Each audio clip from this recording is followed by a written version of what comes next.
NCTV45, The Train, anytime on your time.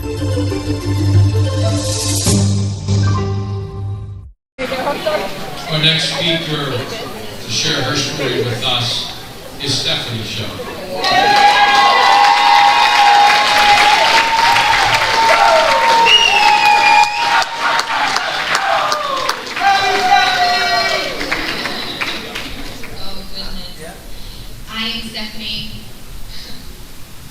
Stefanie Shoaf, and I am so nervous today, but I am so glad to be here with you all. And I want to take a minute to just thank the committee and all of the sponsors for keeping me in mind when you were looking for someone to share their story. And again, just like my mom, I want to thank God, most importantly, because only by His grace and mercy am I here today.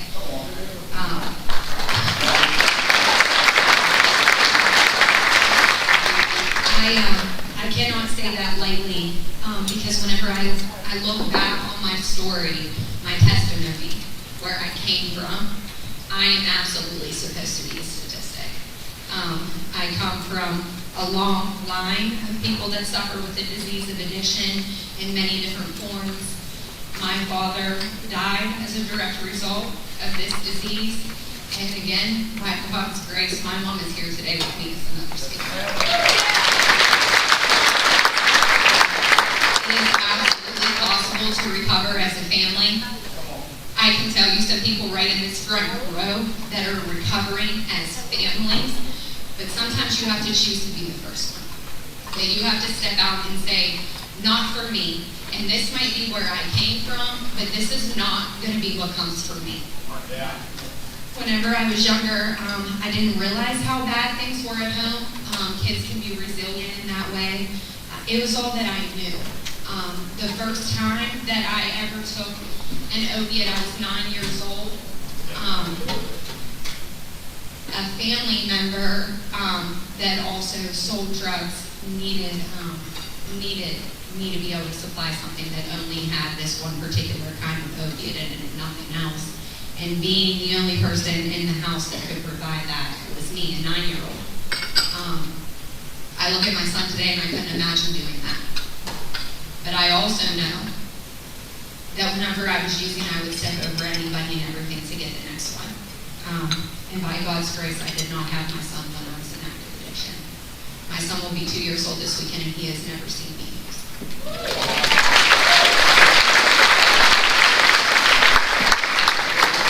Not only has he not seen me use, but he has never been around someone who does. That's where I put my foot down and do not cover. I love people still that are in active addiction, but I love them from a distance. I guard my heart so that I can help the people that are wanting help, that are ready to get help. Because there was a long time that I wasn't ready. Like I said, whenever I was growing up, things were really bad.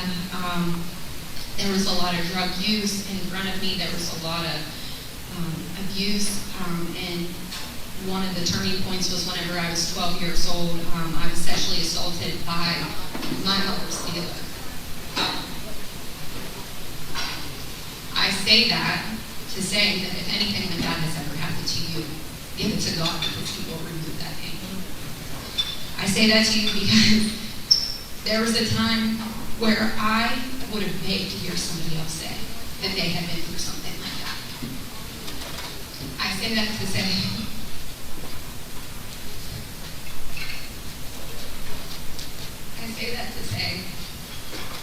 that forgiveness is so possible whenever you lean on God. I've been able to forgive that man today, and I've been able to stand in His presence and not put my head down. I've been able to walk with my head held up high and know that He could never hurt me again. I took that power back, and I get to enjoy that freedom today. I hated addicts whenever I was younger. That's what I seen at home, and so I swore up and down that I was never going to become one. I was never going to use. I was never going to leave my kid. I was never going to do all of these things that I seen the people that were supposed to be taking care of me do. And just one quick side note, I do want to say that there was never a time that I questioned if I was loved. I know that my mother loves me, I know my father loved me, and I know that the people that took care of me growing up loved me. But they are also addicts, and they will also do whatever it takes to get the next one whenever they are actively using. So I know that I am loved. But this disease is cunning and baffling and powerful. And I thought that as long as I didn't do or touch the same kind of drugs that my parents touched, that I would be okay. That I could experiment and I could have fun, but I could not touch or do the things that my mom did, because I will become addicted and I will do the things that she did. Needless to say, that's not how it works. And from the moment that I started using, whenever I look back on my story, it was never enough. Even drinking with my friends whenever I was younger, it was never enough. When they started dabbling in other things, it was never enough for me. I always needed more, I always wanted more, I always wanted the next thing. And growing up in the lifestyle that I did, I wanted so badly to be like everybody else. I wanted so badly for my home to look like everyone else's home, because that was my perception. I had no idea what was going on. But as a kid who wasn't getting the love that I needed at home, it sure looked like they were getting it on theirs. And so growing up, I started using. I kept it a big secret. I thought that I was functioning at it, meaning I paid some bills.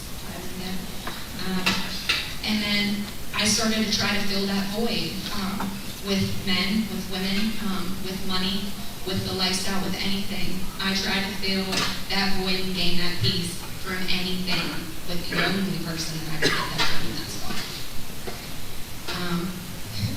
I can remember standing in my kitchen, my mother's kitchen, because I had moved back home, and I was so tired of myself.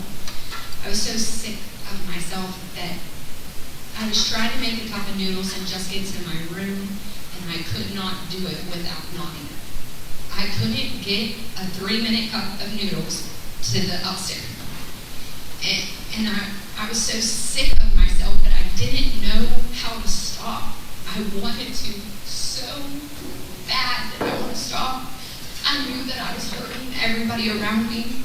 My sisters that are here tonight, I remember when I would walk up the stairs and both of their bedroom doors would slam shut. I remember feeling like I had become the same monster that I had protected them for so many years from our parents. And I just couldn't stop.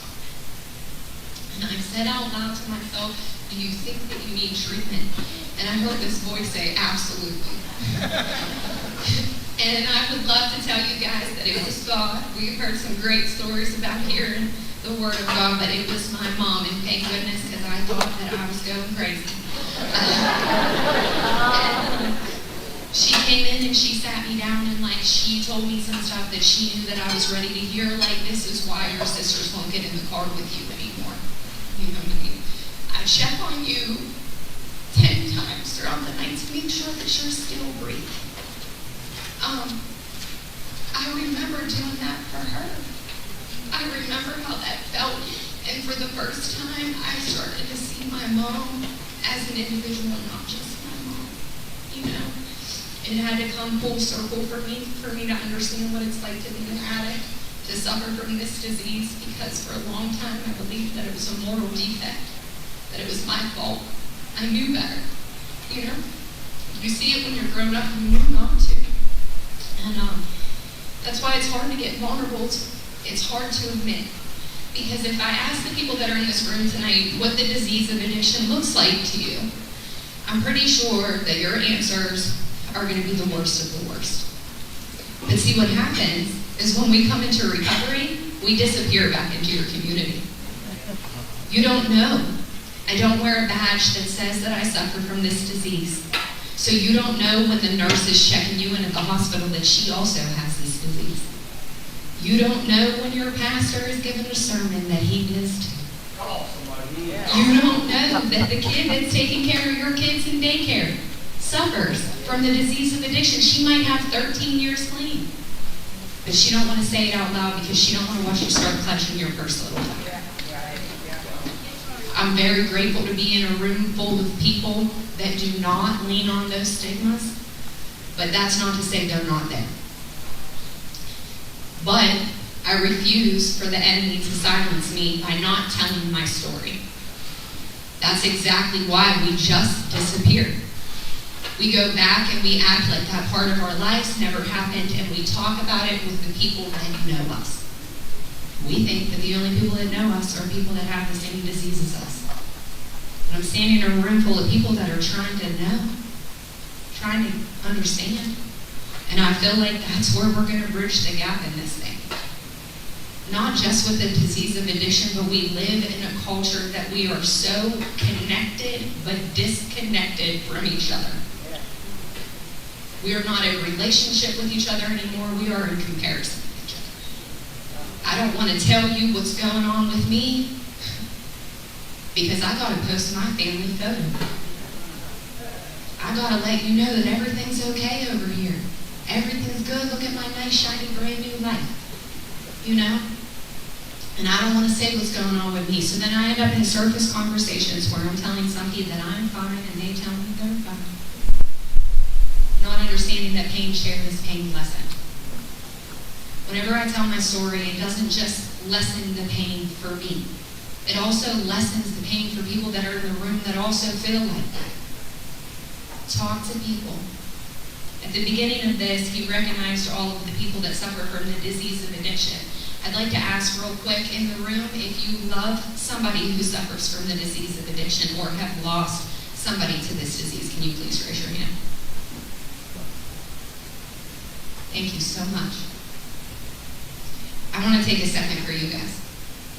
Because I understand that sometimes with our disease of addiction that it is so big and so loud and like a roaring lion that it takes up all the space in the room. And then whenever we get into recovery, we go and we seek help and we find 12-step meetings and we get into therapy. And just like any disease, most of it comes with life change and sometimes medication. For me, it was just life change. Sometimes it's with medication, and that's fine too. But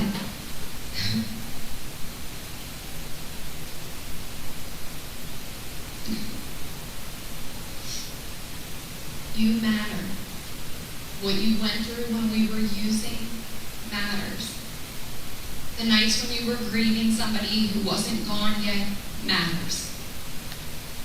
Not just the person that suffers from the disease of addiction, but the family together has to heal. It is not just about the things that I endured in my household. It's also about what my mom endured and what my sisters who are not addicts endured because of a direct result of my decisions when I was using. They completely understand that I am not the same person clean today than I was when I was using, but that doesn't excuse me from responsibility for the pain that I caused them. In order for us to heal, they have to have an open, safe space for them to talk about what happened too.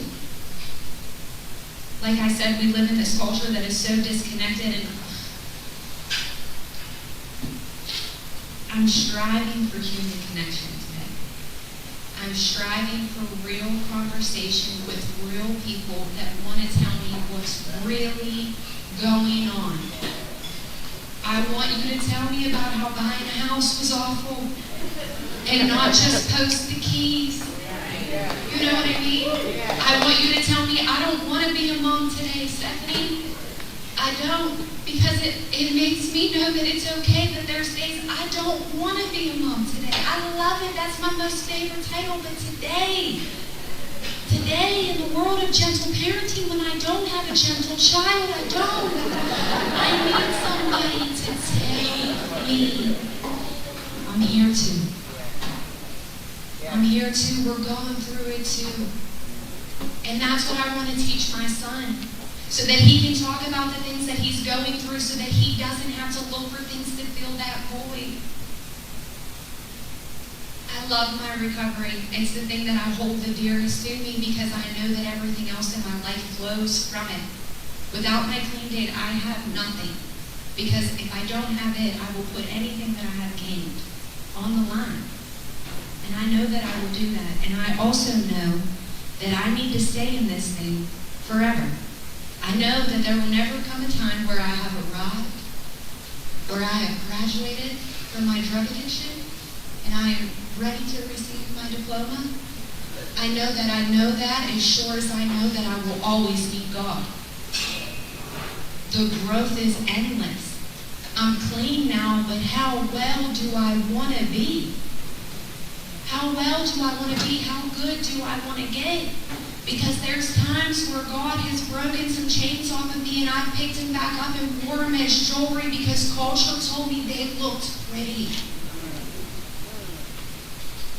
I'm willing to sacrifice myself, my dignity, whenever I'm using it.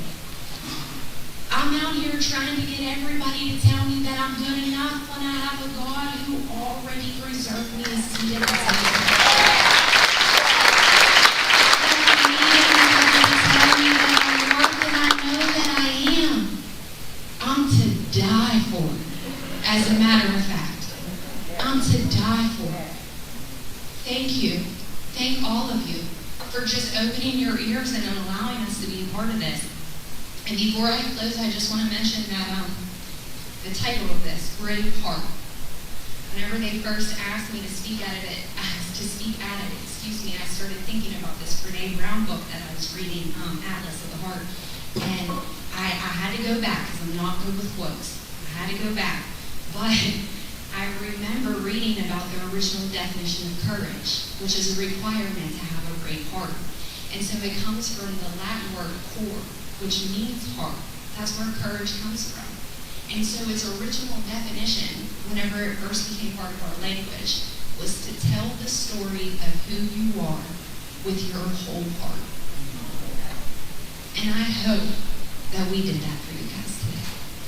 And I challenge you, addict or not, to tell your whole story with your whole heart, because we love you anyways. We love you anyways. Thank you so much.